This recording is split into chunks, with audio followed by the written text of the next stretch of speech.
Welcome to the Den. This is your host, Aaron EBM. Glad to see you here with me today. Today, we're going to be talking about Black Lives Matter. Why? Because they are in the news. They're in the headlines again. So we're going to cover that today. If you listen back to some of my previous videos, you'll know that I am not a big fan of the Black Lives Matter organization. Now, do I believe in the cause? Yes, I believe in the cause. You know, because we live in a country that has historically been unjust to black people, and we don't want to go spiraling down and overlook some of the cases that do highlight some of these things that happen to black people. Now, that's where my support begins and ends, because just like a lot of other organizations here in the United States, as well as abroad, when money gets involved, money usually corrupts the organization. It usually deteriorates what they're talking about, and it all becomes a money grab, and you're seeing the same thing play out with Black Lives Matter. So what's the news today? Apparently, Black Lives Matter has given money, an extensive amount of money. They were able to give $6 to $7 million worth of money to a Canadian organization that was able to purchase mansion.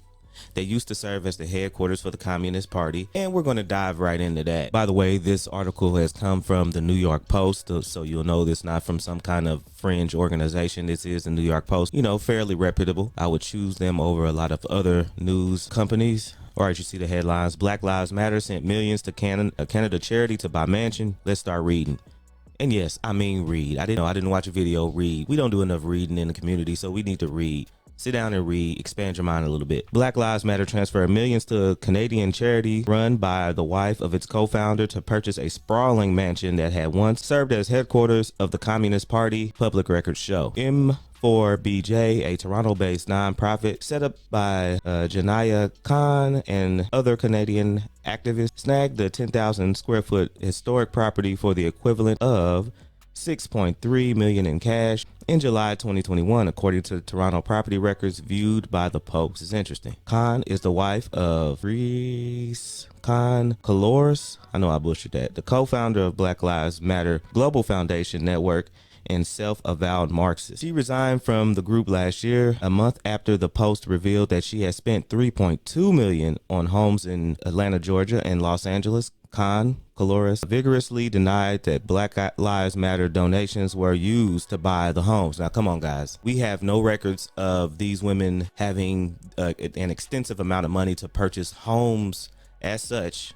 $3 million and now $6 million mansions before their involvement with the Black Lives Matter organization and the donations that was given to such organization. The purchase of the Toronto property, named Wild Seed Center for Arts and Activism, came to light amid mounting concerns over the U.S. activist group's lack of transparency in its finances. In Canada, the purchase was criticized by two senior members of the group who resigned earlier this month over the building's funding. For Black Lives Matter Canada to take money from the BLM Global Network for the building without consulting the community was unethical, tweeted Sarah Jama earlier this month. For BLM Canada to refuse to answer questions from young black organizers goes against the spirit of movement building. Questions were raised as BLM Global Network Foundation is going through its own internal turmoil as two activists were put in place to manage the organization after Khan Caloris' resignation and abruptly left in September, according to the report of the Washington Examiner. See, it's turmoil. Like I said, when money gets involved in an organization, a lot of times if you're not strong, if you do not have checks and balances in an organization, things like this happen. It happens, every day in large organizations, even to public churches. I know everybody out there heard about churches or have heard about churches going through things like this when collection money has been given to churches, and then you turn around and see that pastors buy lavish homes and lavish cars and then and not put more money back into their congregation. So this isn't new.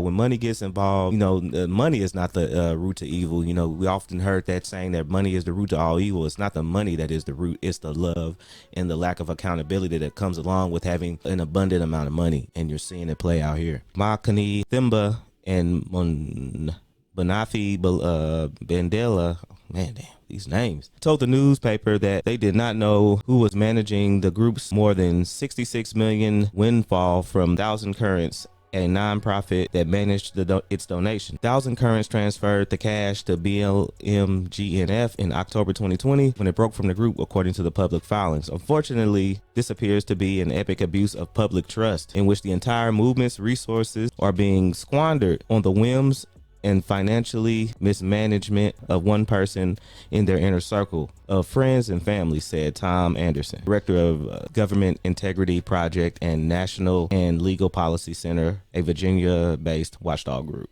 Neither Black Lives Matter in the U.S. nor Canada nonprofit returned the post email seeking the comment. When things like this happen, you begin to see people not trust organizations. You know, it was already rocky from the beginning, Black Lives Matter, because, you know, I'm going to say this is my personal belief. You only heard from Black Lives Matter after the fact that black men were killed by the police departments around the country. You never seen Black Lives Matter come when things happen to us, by us in our own communities. You never seen people come out and raise awareness until provocative things happen. That is my criticism.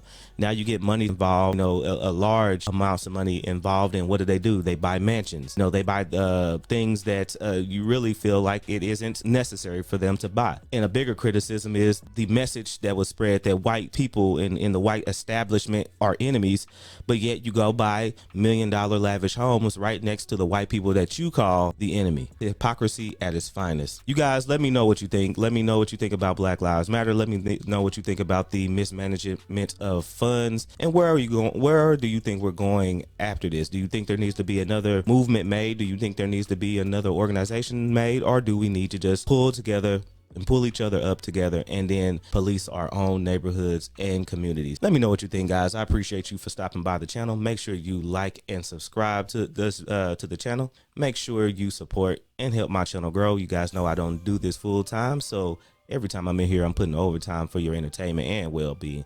So I'll see you next time, people. Peace.